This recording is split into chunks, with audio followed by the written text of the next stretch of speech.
हम सभी लोगों ने रात्रि में तारे देखे हैं और वे तारे टिमटिमाते हुए नजर आते हैं। तो ये तारे क्यों टिमटिमाते हैं, चलिए आज के वीडियो में जानते हैं। तो तारों के प्रकाश के वायुमंडलीय अपवर्तन के कारण तारे टिमटिमाते हुए प्रतीत होते हैं।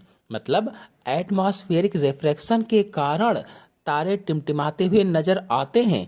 चलिए इसे चित्र की सहायता से सरलता से समझ लेते हैं। मान लेते हैं ये पृथ्वी है और यहाँ पर स्टार या तारा है। अब इस तारे से लाइट या प्रकाश चला जो कि पहले तो सीधा आता है, लेकिन जैसे ही पृथ्वी के वायुमंडल में प्रवेश करता है तो अपवर्तित होता है या रिफ्लेक्ट होता है, या कह लो कि थोड़ा सा टेढ़ा मेढ़ा होकर चलता है। लेकिन टेढ़ा मेढ़ा होकर क्यों चलता है, क्यों अपवर्तित हुआ?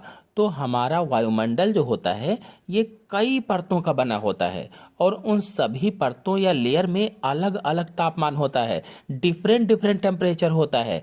कहीं पर अधिक ठंडी है तो कहीं पर अधिक गर्मी होती है। इसी तरह से वायुमंडल में धूल के कण कहीं पर अधिक होंगे तो कहीं पर कम होंगे, और वायु के अणु हैं, अन्य सूक्ष्म कण होते हैं। तो इन सब के कारण डेंसिटी अलग अलग हो जाती है। भाई जहाँ पर धूल के कण अधिक इकट्ठा होंगे वहाँ पर डेंसिटी अधिक होगी, सघनता अधिक होगी, और जहाँ पर धूल के कण या वायु के अणु कम होंगे वहाँ पर सघनता कम होगी। बिल्कुल वैसे ही जैसे कहीं पर आग जल रही है तो उसके पास में जितना आप बैठेंगे तेज गर्मी आपको महसूस होगी, थोड़ा उससे दूर जाने पर कम गर्मी महसूस होगी। ऐसे ही जैसे आपके पास से कोई बड़ी गाड़ी निकलती है तो उसके पास बहुत ज़्यादा धूल उड़ती है, लेकिन उससे थोड़ा दूर अगर आप हैं तो कम धूल वहाँ पर होती है। तो जहाँ पर ज़्यादा धूल है वहाँ पर धूल की सघनता है, वहाँ पर डेंसिटी अधिक है, लेकिन जहाँ पर धूल कम है वहाँ पर डेंसिटी कम है। बिल्कुल ऐसे ही जो वायुमंडल है, वायुमंडल में जितनी चीज़ें मैंने बताया पाई जाती हैं, ये चीज़ें जहाँ पर अधिक होती हैं वहाँ पर उनकी डेंसिटी अधिक होती है, और जहाँ पर कम होती हैं वहाँ पर डेंसिटी कम होती है। अब जो तारा होता है, तारों से आने वाला प्रकाश जब इन जगहों से होकर गुजरता है, जहां पर डेंसिटी अधिक है वहां से गुजरता है, तो वह अपनी जगह बदलता है। मतलब प्रकाश विचलित हो जाता है या विचलित होता रहता है, या कह लीजिए कि अपवर्तित होता रहता है।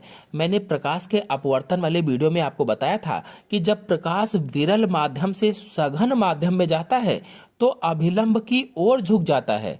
विरल माध्यम उसे मान लो जहां पर कोई भी कण नहीं है या बहुत कम कण हो, और सघन माध्यम उसे मान लो जहां पर बहुत अधिक कण होते हैं। अब इनमें से प्रकाश गुजरता है तो अपनी जगह से हट जाता है, विचलित हो जाता है, और तारे की आभासी स्थिति वास्तविक स्थिति से कुछ भिन्न हो जाती है, या तारा थोड़ा सा अलग जगह पर दिखाई देने लगता है। यानी तारा वास्तविक स्थिति से हटकर हमें थोड़ा सा यहाँ पर दिखाई देता है। मतलब हमें आभास होता है कि तारा यहाँ पर है, जबकि वो वहाँ पर होता नहीं है। वास्तव में तारा अपने ही स्थान पर होता है, वास्तविक स्थिति पर ही होता है, लेकिन हमें आभास होता है कि तारा यहाँ पर है। उसे ही आभासी स्थिति कहा जाता है। तो तारे की यह आभासी स्थिति स्थायी ना होकर के थोड़ी थोड़ी बदलती रहती है, क्योंकि जैसे से किरण आगे बढ़ेगी, कहीं पर सघन होगा, कहीं पर और अधिक सघन होगा, तो वो अपवर्तित होती रहती है। इसीलिए जो आभासी स्थिति है ये भी स्थायी नहीं होती है, यह भी थोड़ी थोड़ी देर पर धीरे धीरे करके बदलती रहती है, क्योंकि पृथ्वी के वायुमंडल की भौतिक अवस्थाएं भी बदलती रहती हैं। इसीलिए तारे की आभासी स्थिति विचलित होती रहती है। माने तारा कभी यहाँ तो कभी इस जगह पर दिखाई देता है और कभी यहाँ पर दिखाई देता है।